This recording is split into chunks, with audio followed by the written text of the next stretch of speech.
A professor quits his job rather than fight a relentless smear campaign initiated by politicized students, then writes a book to defend his position. We'll look at just how easy it is for feminism to warp young female students, transforming them from pretend victims into ideologically intolerant harpies. I'm Dr. Duke, she's Katie, and this is the Dr. Duke Show.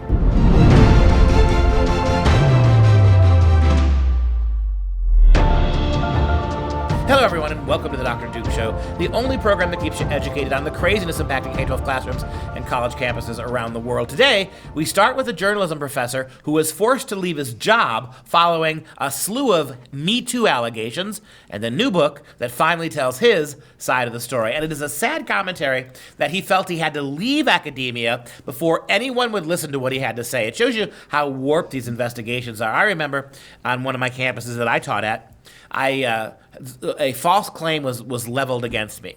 Completely ridiculous. Police were called, found out that none of it ever happened, and rather than an apology from the offending female student, my department head, who was a man at the time, said, "Duke, you've just got to realize that universities are feminist places, and you have to keep your mouth shut." That's it. Feminist places. And so no matter what indignity you suffer, no matter what lies they tell, you owe it to feminism to say nothing. That was the advice I got. Thanks a lot, pal, by the way. Is that the name of your upcoming book? Keep Your Mouth Shut. A professor. Male professor. Alas, if I kept my campus. mouth shut, I would not be in the well-traveled circles of remediation that I have been in. Just think of all the universities he's been at. Just even one chapter per university, you got a whole book right there. Oh, sure. If you would like Dr. Duke to write this book, Keep Your Mouth Shut, is that what it was? No. You came up with that. Keep Your Mouth Shut, Duke. Please write in to the Dr. Duke Show. Let us know, even just in the comments. Just put it there. And we will get Dr. Duke working on chapter 1 Would you read Dr. Duke's academic memoirs? I'll tell you, they would be hysterical. Because some of the stupid things... Not going to be hysterical. Hysterical. So anyway, this story is from a Northwestern University professor of journalism, as you indicated, Alec Klein. And so this actually happened way back when. It seems so long ago, March of 2018, when he was caught up in this, hashtag Me Too allegations. And instead of staying on to fight it as a journalism professor, he said, you know what, I'm resigning. He knows how to write, supposedly. So he wrote a book about it. And he says, I understood there was nothing I could do about what was happening. He wrote this in the book. And this whole story was reported by the New York Post. They interviewed him and talked to him about it. And it's called Aftermath, as you can see there. And he says it's called Aftermath When It Felt Like Life Was Over. It's now available if anyone wants to read it.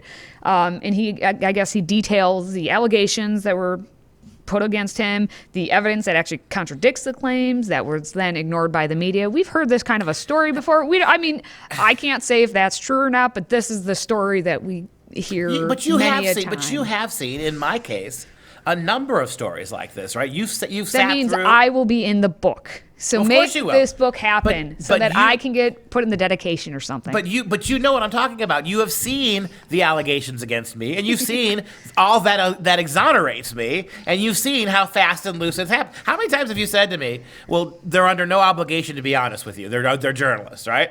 They're journalists. They're crappy journalists. They have a code of ethics that they should But they follow, don't. But they don't Your advice follow. to me at every step has been, don't expect journalist students to tell the truth about you, right?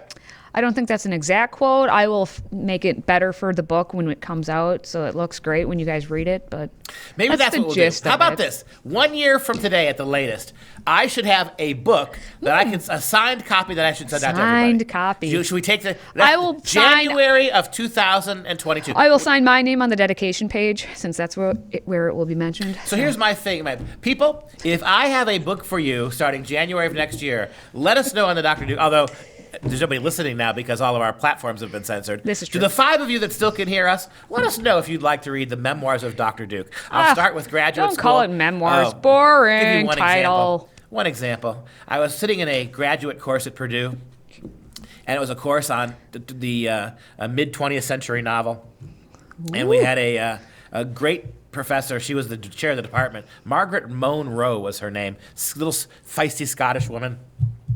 And I was I was a Renaissance student, so I was kind of out of my element, taking a course much later. But they were going on, all the graduate students were going on and on and on about World War II and about how racist America was.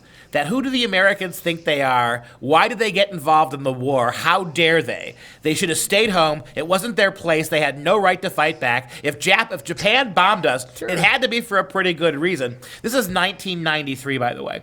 So, and I'm the only one being a Renaissance student. Later, I'm looking around at all of these idiot graduate students, and to a person, they were saying this. Finally, and she's about 4'5" tall. Finally, the only time a professor's ever agreed with me, she had the same look of outrage on my face. She turned around, she walked up to the blackboard, and in huge letters, she wrote across the blackboard, "Hitler! That's why we got involved. Hitler!" And none of the grad students got it. It was like, what? Oh, so many stories for you. Ooh. If you'd like to read that as it was almost like a fireside chat you just gave. A challenge. Fireside chat, we're bringing it back, World War II. Anyway, back to this fun story. So basically some of the allegations that happened against this journalism professor were him attempting to kiss a prospective employee before she was hired. He had asked a female to come to his hotel room for drinks once. He gave some unwanted neck massages while a female employee was trying to work. All of them unfounded, I guess. And then there was actually a second letter of allegations. So that was like stuff initial. What's interesting in Klein's case is the initial charges were pretty sketchy. And then what happened is a group of female journalists rallied around the complaint and started mailing in everything but the kitchen sink. Yes. Knowing full well that not one of those accusations had to be true, but the sheer number of them would be treated as true. That's right. It's kind of like what's happening in the sense of hate speech, and there's no actual evidence of hate speech, but we're just going to make all these claims that's all hate speech, so then obviously the easiest thing to do is deplatform everyone. Shut them down. But the thing about this is the fact that Klein's work in journalism actually focused on those who've been wrongly accused of things. Of course. And so now he's like, wait a minute, this is my life's work, and now I am my life's work. I don't know if that's a full circle or what, but it's, good for him. I mean, again, it is a sad commentary that it would be almost, I know from personal experience, it's almost impossible to fight these things while you're inside the university. There are so many mechanisms that the university controls, so many ways that universities play fast and loose with their own procedurals when it comes to investigating these things. And I said that before. It doesn't take, every single stupid claim. If there were 30 complaints turned into me tomorrow, one dumber than the next, right? Dr. Pesta stands when he teaches, and it makes me feel bad. Truth. Dr. Pesta once wore a tie, which made me feel this was a business environment. That might not be true. Right? They could be so stupid that if you looked at them one by one, they would be laughed at. But the fact that there would be 30 of them would mean you'd be guilty anyway. Investigation time, not just investigation time. Right? They would not look at them as 30 dishonest complaints. They would see the bulk of evidence. There's a preponderance of evidence that Dr. Pesta has made his female students uncomfortable, or in my case, his gay students uncomfortable. Go ahead, just listen to what he says, right? Again, these are people, you sat in my classes, these are people who are completely free to speak their mind. You know, in all the things that I've been accused of, I've never had a single student ever say to me, not once, that Dr. Pesta used my opinions against me, that he wouldn't let me speak, or that he docked my grades. Never has that been said to me. Because you have absolute freedom to get your grade and say what you want. But you would rather wait till the class is over and then whine to reporters, I couldn't talk, but I was afraid to teach because he's just a big fat mean professor. And he wasn't going to dock my grade or anything. I just was afraid because did you see the way he looks? It just made me feel so poor. I couldn't do it.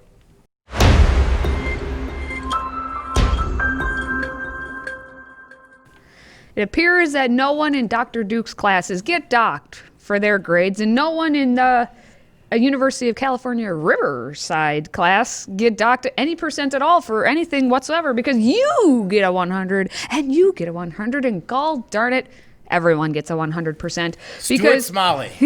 In Brandon Andrew Robinson's class, he decided that, you know what?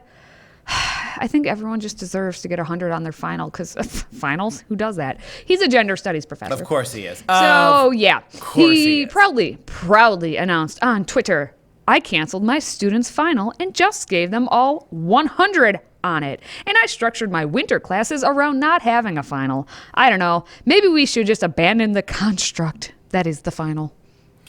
Well, you've already banned Dr. Kitty Girl. We'll go back to that. His hashtag at Dr. Kitty Girl. Dr. Kitty Girl has already banished the construct of gender. I got to tell you right now, gender studies, identity studies, politics students in general, gender study people in particular, are among the most clueless students I have ever had. They are among the most clueless colleagues I have ever had.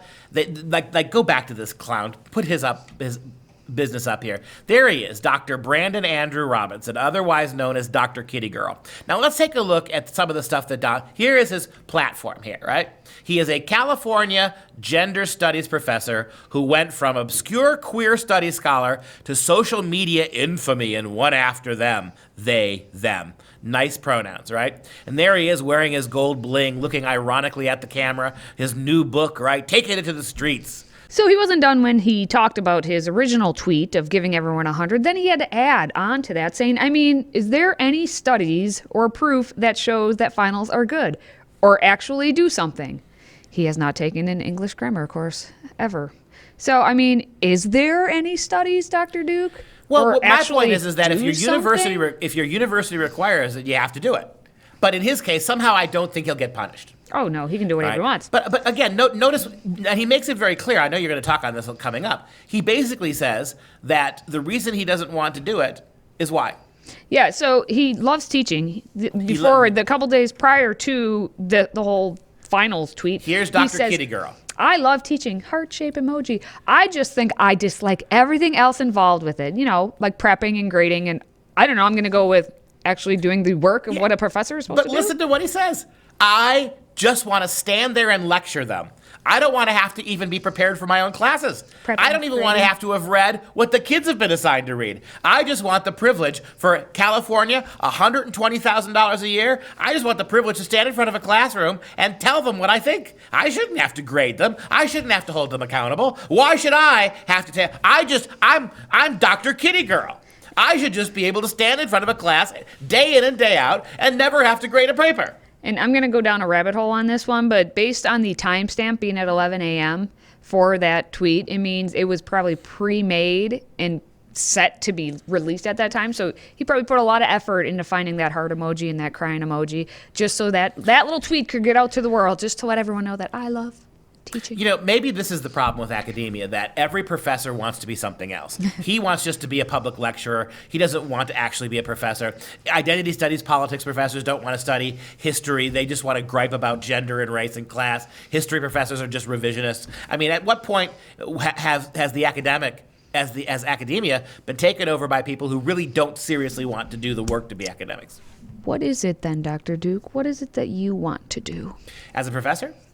I'll tell you what I want to do. I want to expose those kids to the subjects I teach and show them the brilliance and the humanity of works and writers like Shakespeare. I want them to be able to put aside their 20th century perspectives. I want them to enter the world of Shakespeare. I want to give them the historical background that they need to understand these wonderful works of art in their context so they can understand how one of the great minds in human histories worked without dragging in modern race theory or feminism or Marxism. Shakespeare's enough for them.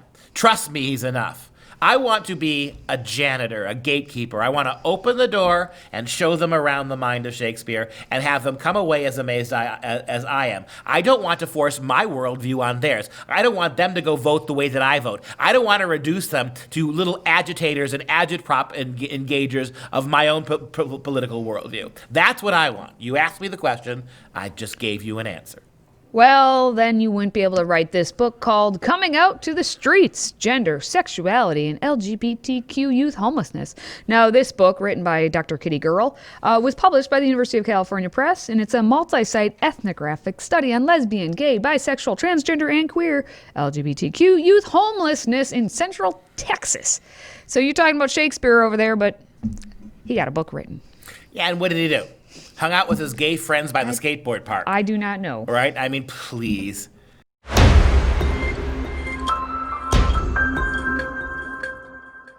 All right, well, we know math is racist. We've been saying it. And so, obviously, if the math is racist, everyone getting one vote is then unequal. So to be equal, then, we need black Americans to get their vote counted twice. That's the logic we live in now, just so you know. Brandon Hasbrook is an assistant professor at Washington and Lee University School of Law, and he decided to write in The Nation that black Americans should have their vote counted twice. What? Well, here's his argument. Black voters in this country are worth less than white voters. Wait. This is his quote. This is How? his argument. How? He says that Joe Biden won the Electoral College because black voters in Atlanta, Detroit, Milwaukee, and Philadelphia turned out in significant numbers. But he says that despite overwhelming black support, 94% of Detroit voted for Biden, by the way, the outcomes in Georgia, Michigan, Wisconsin, and Pennsylvania were worryingly close. So he's trying to do some weird, funny math and then bring the Electoral College in. Let's cut through the bullshit. What he's saying is that black should win every election handily, and if they don't, it's because of racism. It's not enough that Joe Biden won, our candidate. He didn't win enough in the states that there are a lot of blacks in, and we just can't have that. Yeah, so basically he takes the standard argument against the Electoral College. You talk about the Electoral College, poor Wyoming gets brought into it every single time because Wyoming has... Why not Vermont, who's voted consistently liberal? It's because Wyoming has the least. So they only have 580,000 residents, and they're 93% white, and they get 3 electors because you get your 2 senators plus your 1. Well, they only get 1 because of their population being so low from the House. So anyway, you look up the Electoral College, you can find out how the math actually works. But what happens is they only get 3, but then you have Georgia, and specifically their 5th congressional district, which has Atlanta, and that has more people than even all of Wyoming. So, and there are a lot of people who are black. So then their votes aren't even getting counted as much as those 580,000 residents of Wyoming. And this is where we are with black entitlement. We won, but not enough, by not enough. We won, just not demonstrably enough. So why don't you just give us this, right? For 4 years, 8 years, reparations. Pick it. How many? How many years just don't let white people vote? I'd rather that than the stealing that you're engaging in right now. I'd rather have you just do a good old-fashioned vote. Let's just stop white people. 4, 8, 12, 20 years, 5 election cycles, no white people vote. This way, you won't need to steal anything. This way, you could triple what a black vote matters. You're going to win at everything anyway. I mean, I'd rather you win because nobody votes than win the way you're wearing now. Or win the way you're winning now, with all sorts of fuzzy math, creepily programmed machines, hundreds of thousands of vanishing votes in the middle of the night, ballots that don't have no matching address or signatures on them. I'd rather win by being told, shut up and don't vote, than to have it go to the farce of voting when people like Stacey Abrams and you are engaging in the kind of nonsense you engage in. But basically, we know historically here the black vote almost all goes to the Democrats. So this is they just want to have more. And what they're saying, or what his claim is, that the Constitution and the framers set up the Electoral College because, they're a bunch of racists, as we know, and they wanted to protect the slave states. But if you go back and read the actual constitutional notes... That's too hard. ...of the convention, I have volumes 1 and 2 by Max Ferron. You can read them. I've even highlighted and underlined. I'm Dr. Kitty Girl. Okay, Dr. Kitty Girl. I don't want to have to prep for class. This is true. I will send you the actual sections that are relevant to this conversation. I'm still not going to read it. Because you can't read? I understand. Is there any proof that those guys knew what they were talking about? Is there any study that shows that the Founding Fathers knew what they were talking about? No, they're just a bunch of racists. I'm Dr. Kitty Girl. See how the game is played? So what you're proposing is this whole 20 years, you said? 5 election cycles you wanted? Whatever you think the best. But that's the issue. Is that this guy's solution is we can implement vote reparations by double counting ballots cast by all black residents. You're already doing it. But why is it they get counted twice? Why not 3 times? What qualifies as a black resident? What if I'm half white, half black? Do I only get my 1 vote then, or do I get... Thought. What did the Constitution consider them to be? 3/5. 3/5. For a limited amount of time. If you want to go back and read it, just continue. So 3/5 of every electorate then should only be black votes. There you go. That we have answered the problem. No. And give them an acre and a mule too. Very well. Why not? That's okay. It's the least we can do.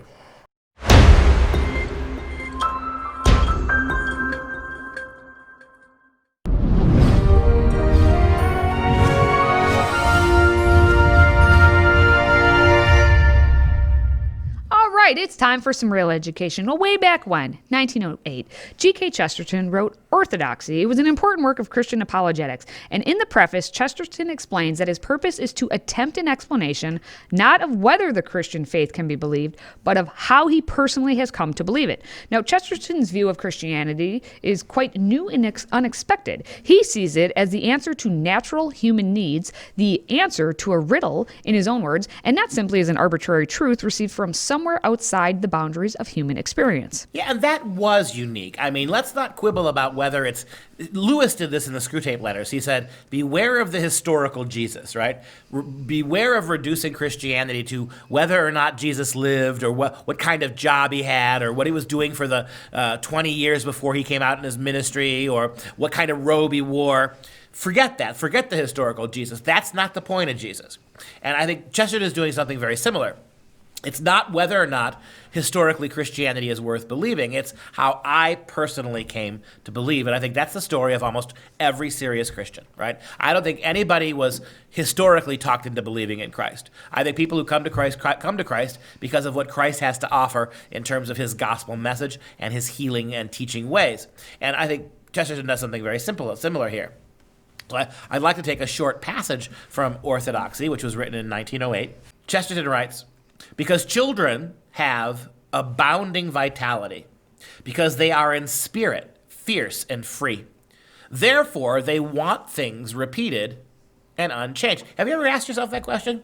Why do little kids need you to play the game again? Do it again, Daddy. Daddy, do it again. Again, Daddy. Dad. He's giving you an answer here. And what a remarkably spiritual answer. Because children have abounding vitality.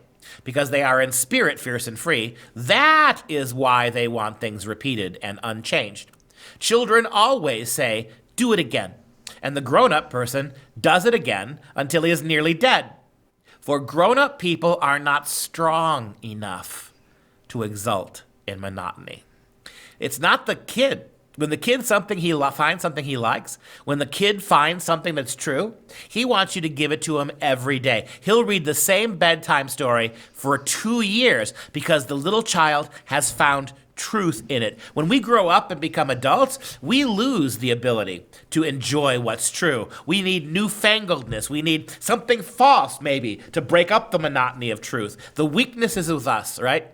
For grown-up people are not strong enough to exult in the monotony of God, that he loves us, that he's there for us, that he makes the sun come up in the morning and the moon come up in the evening, again and again and again. That is not monotony. But perhaps, Chesterton writes, but perhaps God is strong enough to exult in monotony. It is possible that God says every morning, do it again to the sun, and every evening, do it again to the moon. It may not be automatic necessity that makes all daisies look alike. It may be that God makes every daisy separately, but has never gotten tired of making them. It may be that he has the eternal appetite of a child, for we have sinned and grown old, and our Father is younger than we.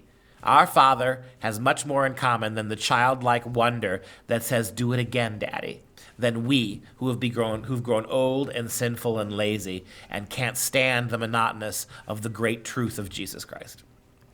Now, we want to take a moment to show some love to our Patriot Club members, the ones who keep us on the air. And today, we'd like to give a shout out to Frederick from Columbus, Ohio. Someone over there's home state. Thank you for supporting us. Now, if you're a fan of the show, please consider a one-time tax-deductible donation to support the Patriot Club, and we're going to send you an awesome tumbler as just a little thank you. All you have to do to sign up is visit patriotclub.us. That's patriotclub.us. Now we're going to wrap things up with our fun fact of the day. And according to tradeschools.net, the top jobs a gender studies student can get are human resources, project manager, business consultant, and lobbyist. And that's our show. For Freedom Project, I'm Dr. Duke. She's Katie. Until next time, stay educated, my friends.